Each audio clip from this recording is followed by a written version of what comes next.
Hi, I'm Stephen Biller. I'm the editor-in-chief and longtime art writer as well with Palm Springs Life magazine and longtime part of the Palm Springs Art Museum community and the Desert X board. And I'm very happy to be sitting here with the artist Steve Maloney. So this is a new experience for us both, a virtual studio tour or artist talk with you here in your studio. So welcome. How are you, Steve? I'm fine. Thank you, Stephen. Nice seeing you again. Good to see you. Your artwork is getting bigger and better and more meaningful, dare I say. You're the creator of Take Me Home Huey, a big helicopter project, and we want to find out more about you and the artist and what inspires you to create the art that you make. Let's start with a little bit about you. Tell us a little bit about yourself and your background and how you came to this point in your life. Well, I grew up in southern Michigan, Kalamazoo to be exact, with artist parents. And my mother painted and drew and used a lot of charcoal and actually did some sculpture out of stone. And so she was pretty serious about it. And my father did it, joined in later on in life, started spinning, making pottery. And I can remember he'd come home in the wintertime, as an example, in his Brooks Brothers suit, drive in the garage, and rip it off, be in his boxer shorts and go to the potter's wheel.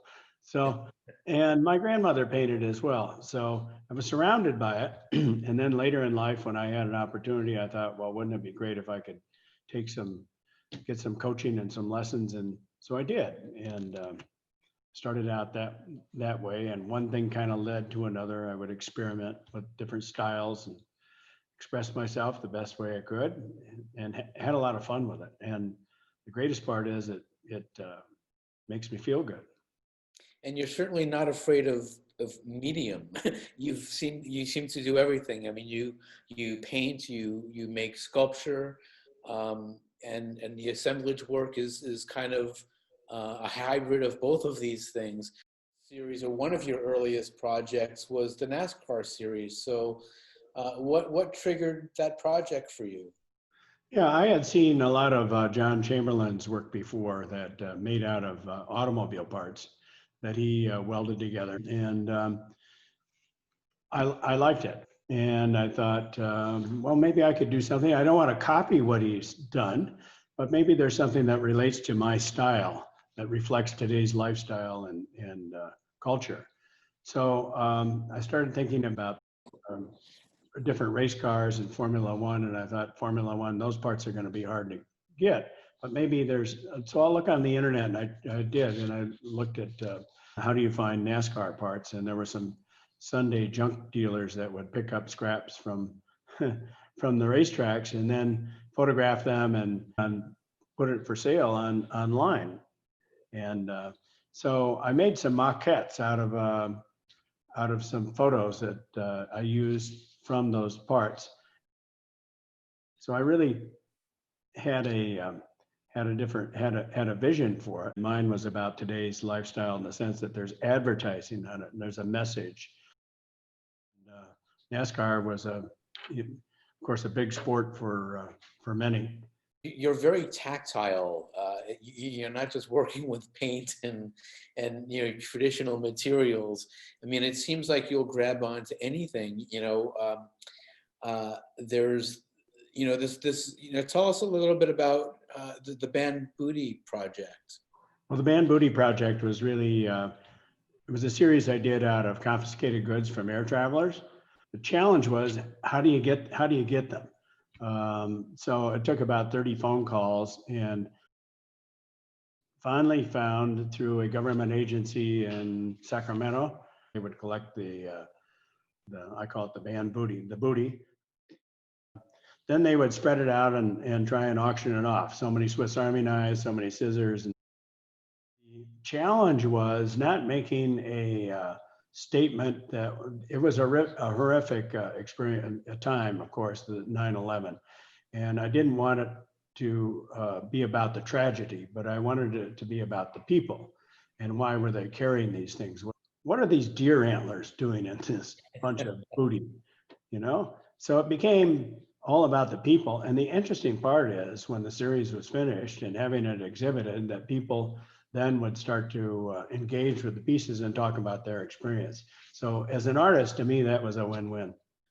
What are you hoping the viewer takes from that experience? Yeah, I would like them to, when they reflect on it, really not only think about their own experiences, but think about this is a time of change.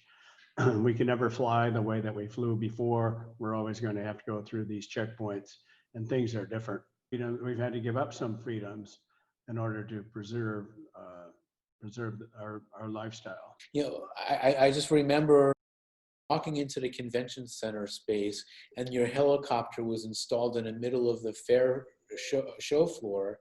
Tell me a little bit about that project. How it You're came. talking about the Ride-'em Copter piece, which is a whimsical piece, all blinged out, related, if you, inspired by Glenn Campbell, Rhinestone Cowboy, all of the above. My father's Western saddle put in place of where the engine was. And that was a very fun piece to do. My concern really was, are people going to realize, are they going to think, what is art? Can you really make art out of a helicopter? You know, how far can you go? How far can you take it? And how is it going to be received? So So how was Ride-'em Copter received? I mean, I thought it was at once a spectacle. It was serious. It was fun. You know, people can go inside of it. It was, and with a name like Ride-'em Copter and the hide that you had on the outside of it and all the bling. I mean, it was impossible for anybody to not look at this and want to experience what was going on. For sure, it was fun. The whole part of it was. Not only did I have fun with it, and I remember making, you know, going out in the evening as an example, not after dinner, and sitting in the cockpit of it before a lot of it was done, and just imagining, you know, and then I get another idea and put a sticky note here, or a piece of tape there. Great fun with that piece, and that really, I think that gave me a lot of confidence that I could go on with another helicopter, but totally different. I mean, this piece behind me, Take Me Home Huey, is nothing like Ride-'em Copter. And I thought, I only have one chance to get it right. And if I don't get it right, I'm going to be tarred and feathered or run out of town. The last thing I want to do is get something wrong with the veterans that served during the Vietnam War, which this Huey did.